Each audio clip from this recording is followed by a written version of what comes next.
An inmate in handcuffs was able to shoot and kill Cash outside the Marshall County Sheriff's Office. That's correct. This is a wild one. It's shocking. Deputy was killed right outside of a sheriff's office. And today we also have video that we can react to, so we're going to get to that in a bit here. But for now, we're going to go ahead and speak a little bit about the deputy who lost his life.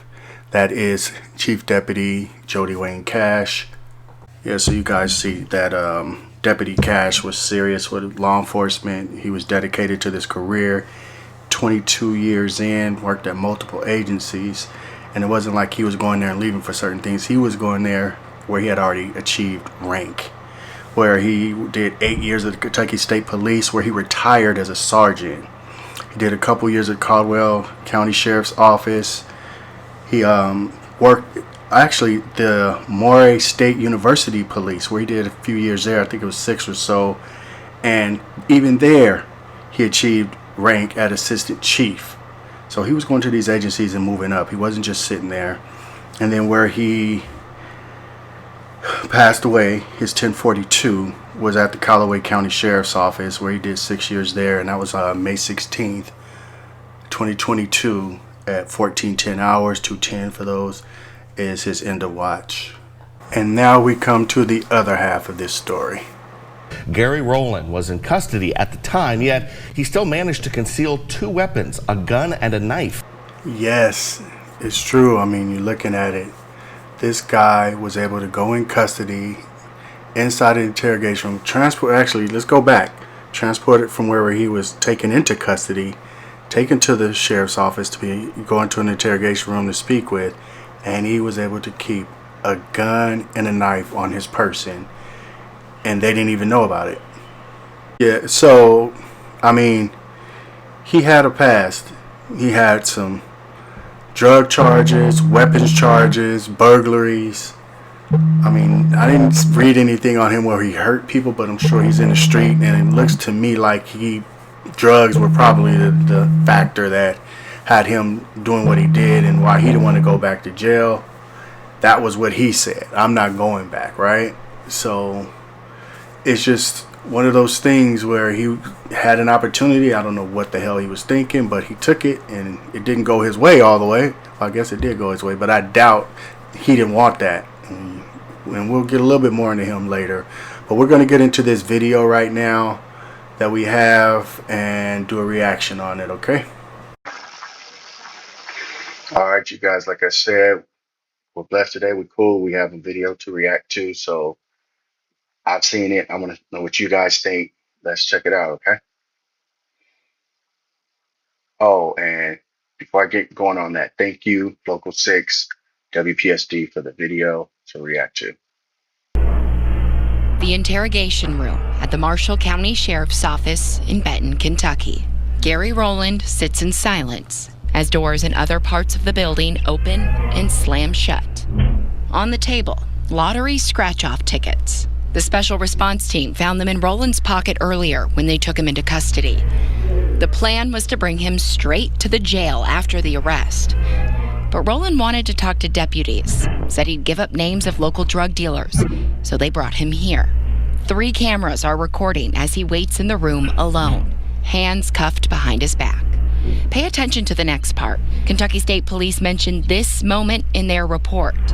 Rowland sits up, takes his left hand, reaches to the front, feels around, and then does the same thing on the right side, then leans back down in his chair. Okay, so a few things I got from up to now. The lottery tickets on the table. We already know that mistakes were made. Is this like being complacent? I don't know, it's just different. And again, total different policy. I cannot claim it.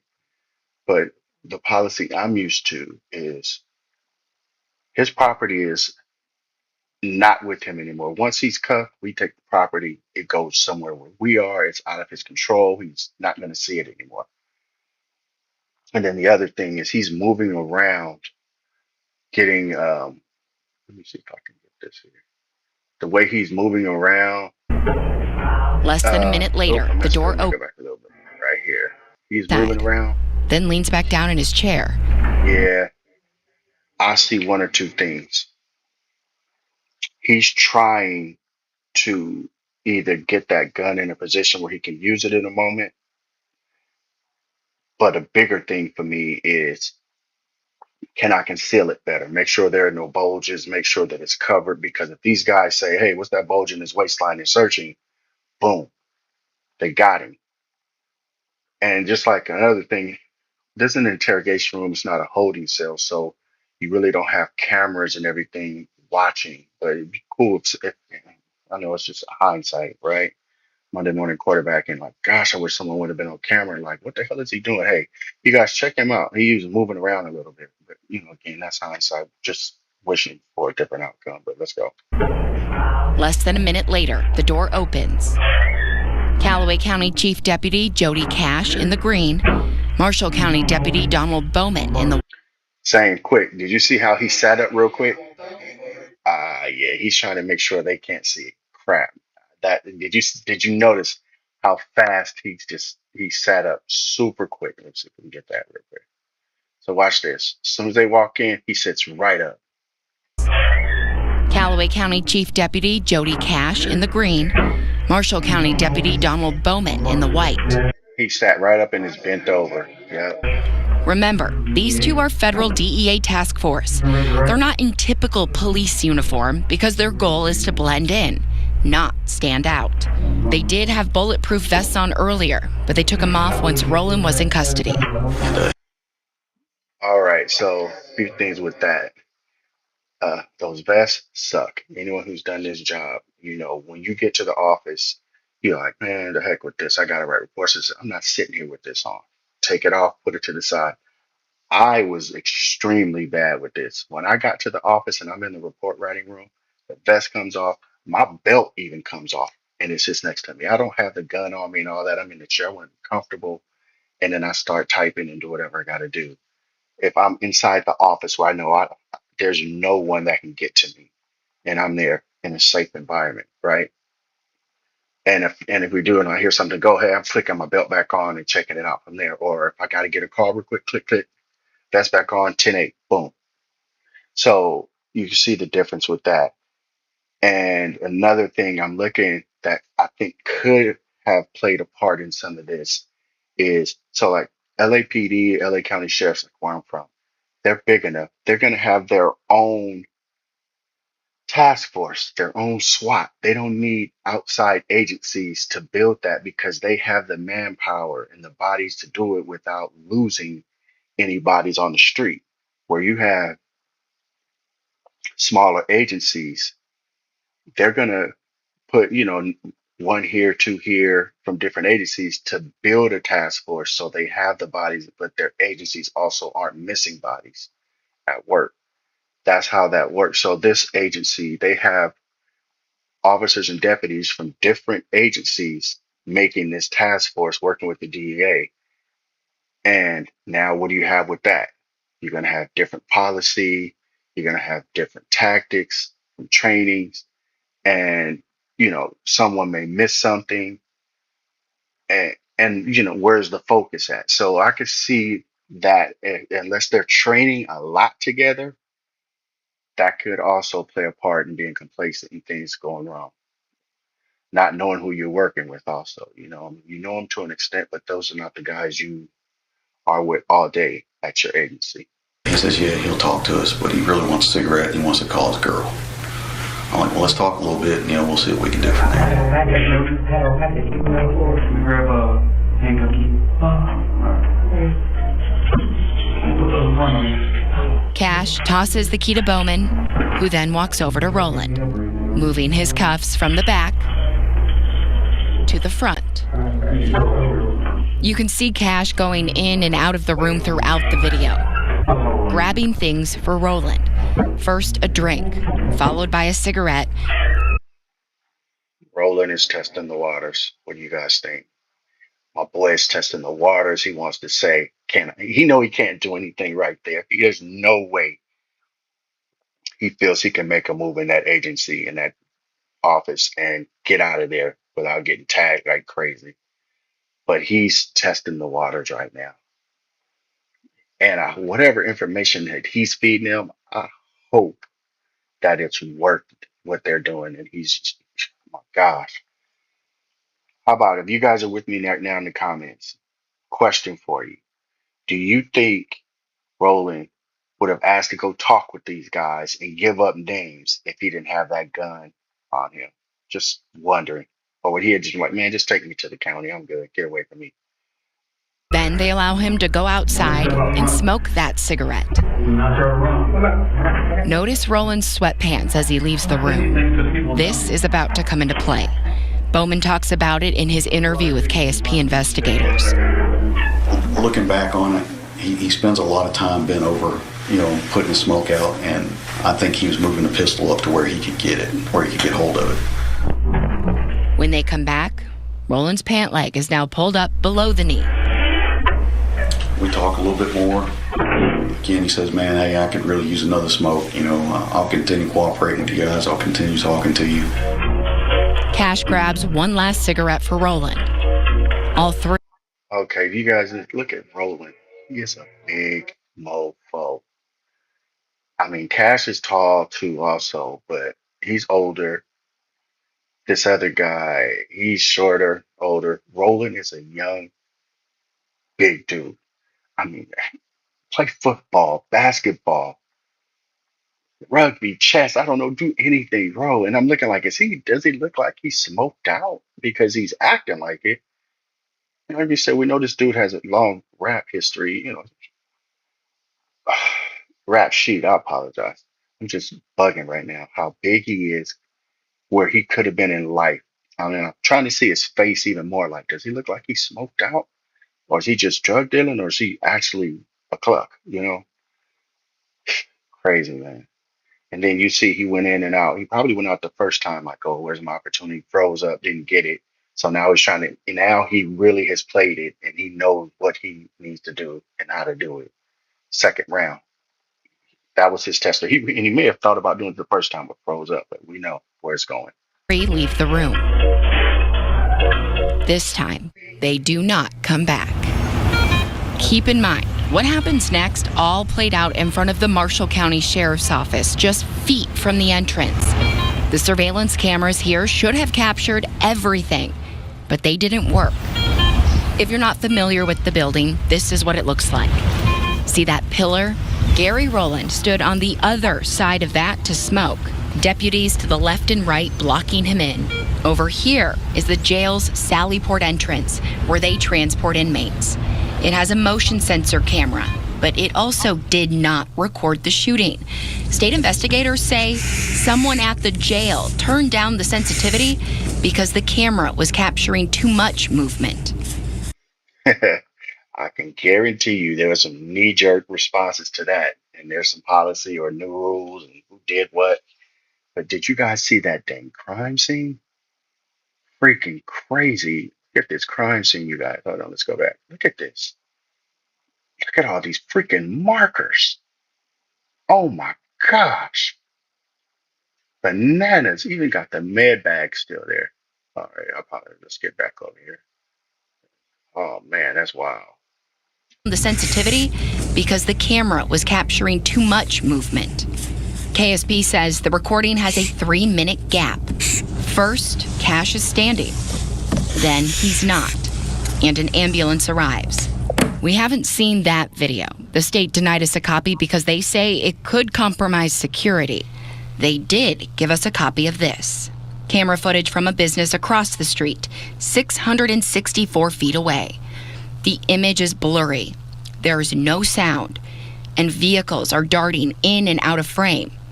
This is the only video that gives a glimpse into what happened here. Remember, Roland is still in handcuffs. Bowman on the left, Cash on the right, and Roland in the middle, the pillar blocking our view. Marshall County Deputy Brandon Little just parked his patrol vehicle. That's him walking toward the front door. He barely makes it inside when the first shot goes off. I don't know if I was still looking at where Little was when he walked in, or if I was still looking to my right, or if I was actually looking at the guy. I really don't know. I hear a pop. I hear Jody yell. This is when the video gets... All right, this is wild right here for me. So you have Bowman and Cash on both sides of Rowland, right? They must, probably a little talk. They're 100% complacent and not really keyed in on him because he's between them. Unless he put his hand in his sweats and was able to get a shot off without pulling that gun out, it's total. Like they didn't have a clue.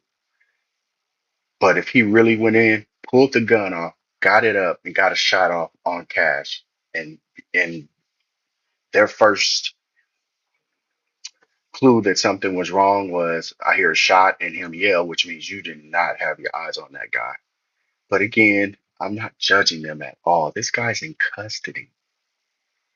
He should have been searched already. Like, okay, we arrested him. Now, whose car is he going in? Oh, he's going in your car. Policy where I'm from. Oh, he's going in my car? Hey, get over here. Let me search you again. Man, he already searched me. Why you search me again? I don't care. Policy is before you get in my unit, you have to be searched again. Have people fell on the sword on that? Yes. But I always say when I talk with people in law enforcement, you always feel your training can get you out of this. Your training can get you out of that. But there's not one cop on this planet who cannot sit here and say, unless they really want to be that kind of person, oh no, I've done everything perfect every time that came to officer safety. I didn't learn any lessons. And I learned lessons.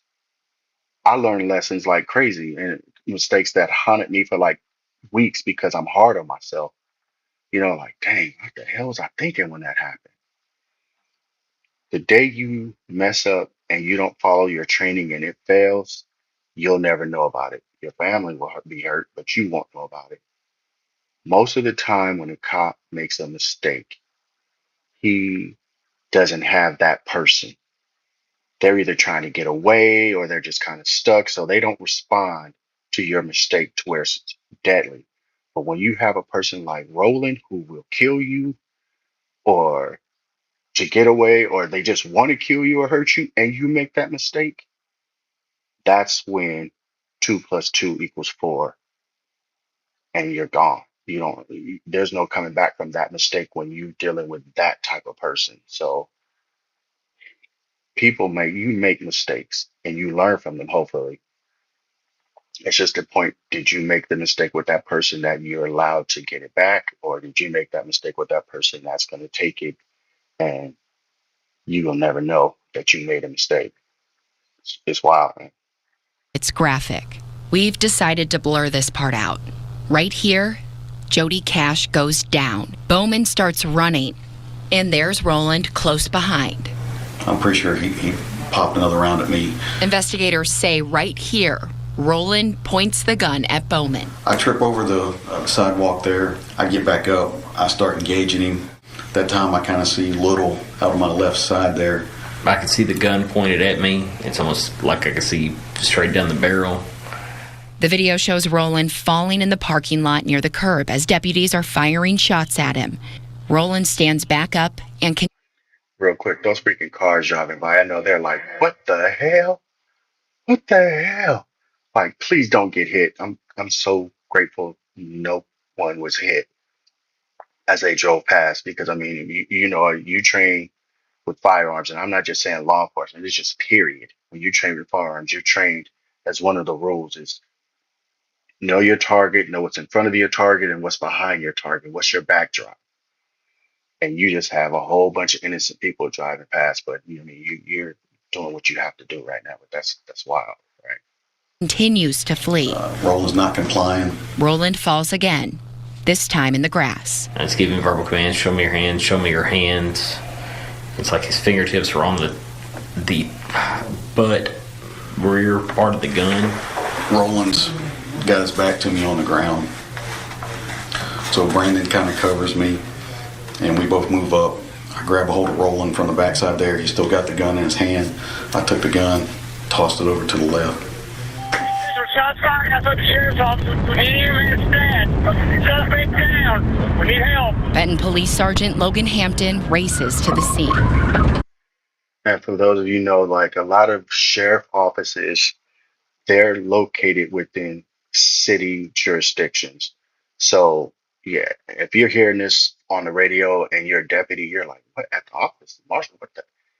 And of course, city PD is going to be able to respond faster because you're in their jurisdiction. So they have officers in the area already, whereas you're a deputy. And if this is one of your main places, you're driving out to wherever you have to go, unless you work in that office is it within, a patrol area that you work. But a lot of times, not, I'm gonna say 7 out of 10 times, you're going to be within city jurisdiction, city PD. So that's even like, wow, like what the hell just happened? And then for the PD, the sheriff's office, they're hoofing it. It's crazy.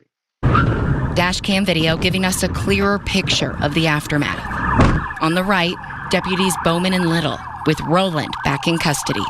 Hampton goes left toward the Sally Port, where Cash is on the ground. Not far behind is Benton police officer Keegan Cole. His body camera takes us in even closer. Nick, someone didn't search him. It was in his waistband. Next to Rowland on the ground, this 9mm pistol. The weapon investigators say he used to kill Jody Cash. No, go over there to Jody. Go to Jody first. Go to Jody first. No, right. Go to Jody first. A whole bunch of cuss words I don't want to use. Rescue, you get on scene. You better not bring your butt over here to this dude when our deputy's down over there first. Hell no. He's first priority. Cash is priority. Make sure, can you save him? Get over there to him. We'll deal with him when you can. And I'm sitting here. Did I hear what I thought I heard? Hold on. Let's go back just a hot skip real quick. Hold on. Bad not have heard this. Hold on. We're just going to go back. I would kind of want to replay this whole little area right here. Let's watch this again. Right here. Think what? Oh, a little bit more. A little bit more. How about right here? Okay, let's check this out. His body camera takes us in even closer. Nick, someone didn't search him. It was in his waistband. Next to Rowland on the ground, this 9mm pistol. Yeah, I do hear he's over there. The weapon investigators say he used to kill Jody Cash. No, go over there to Jody. Go to Jody first. Go to Jody first. Right there. Let's give me a second.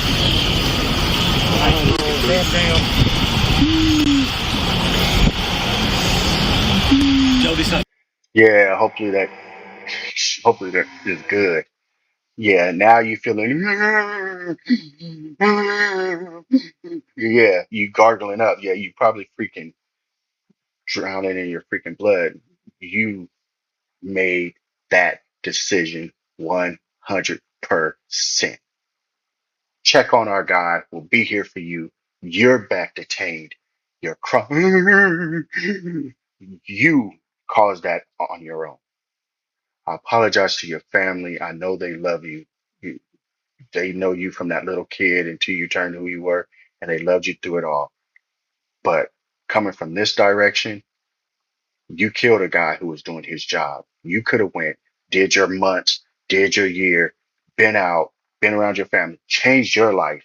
Instead, you decided to pull that gun and kill someone. And now you're sitting there in that agony, wishing, I bet if you could take it all back, you would have said, hey, you guys that have a gun, take that too. And you just would have did what you had to do, you freaking stupid ass.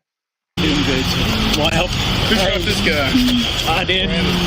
You need to go be a Bowman because Jody's not doing good, man. Autopsy shows Jody Cash was fatally shot in the chest. You could tell by their demeanor. Jody's most likely Cash, Deputy Cash. He's unresponsive. Where this guy, he's just struggling with it. He's struggling with trying to keep those pieces. Like, dang, I don't even want to know the thought to feel that tense and ugh, of yeah, you're going out, you're bleeding out, everything's gone. And for those of you who've been in law enforcement and those officers that went over to Deputy Cash, when you see someone dead, you know. you're like, oh my God. You still do everything you can to save them and you work your butt off. But when you're working on someone and you could tell that response is not there the way that you feel, even just being unresponsive compared to just really clocked out, it's two different feelings and looks that you get. It's weird. It sucks, but it's real, right? Yeah, go sit somewhere else, Brandon.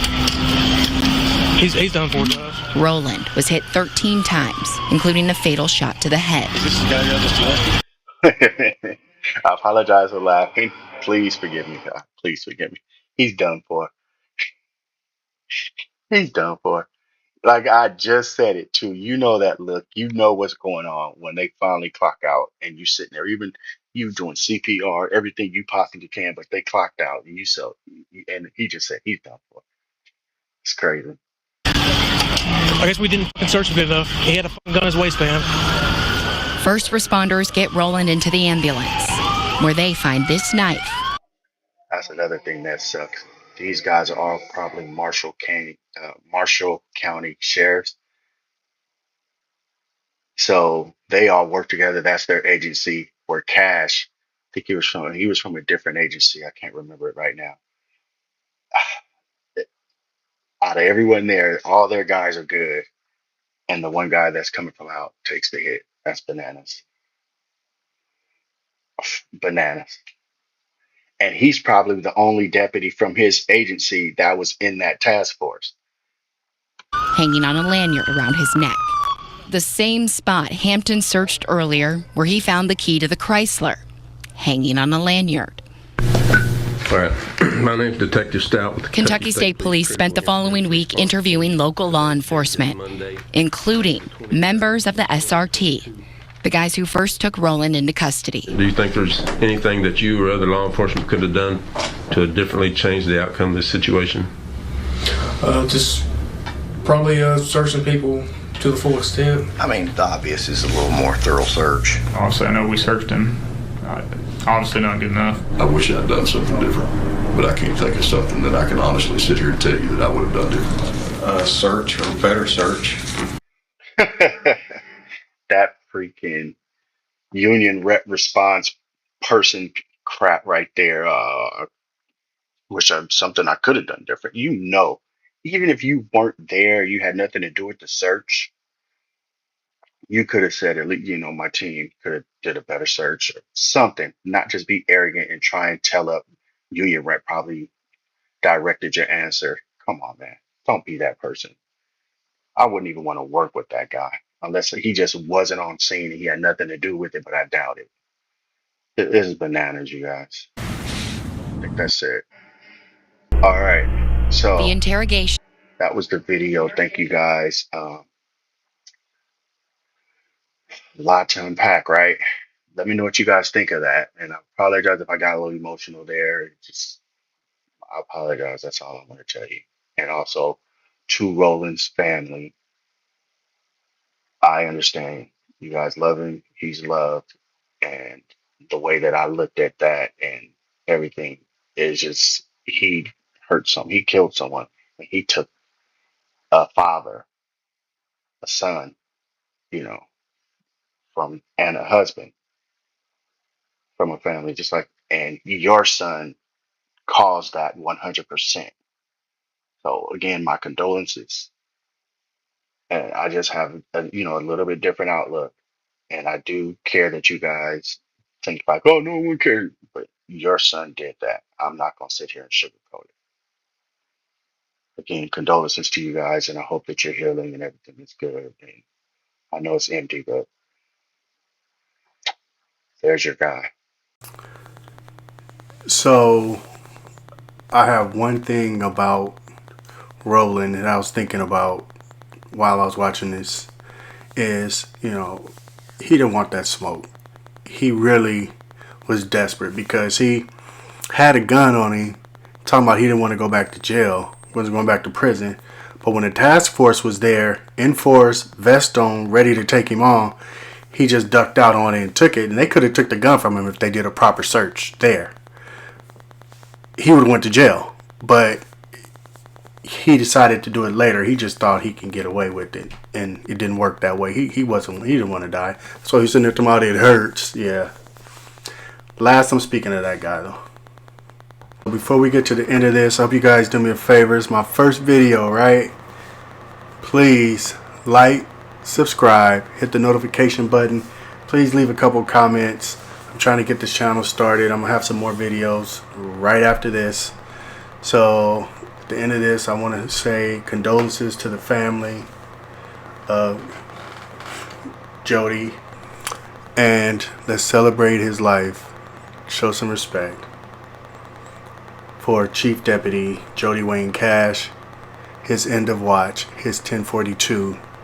So on May 16th, 2022, 14:10 hours. Rest well, my brother.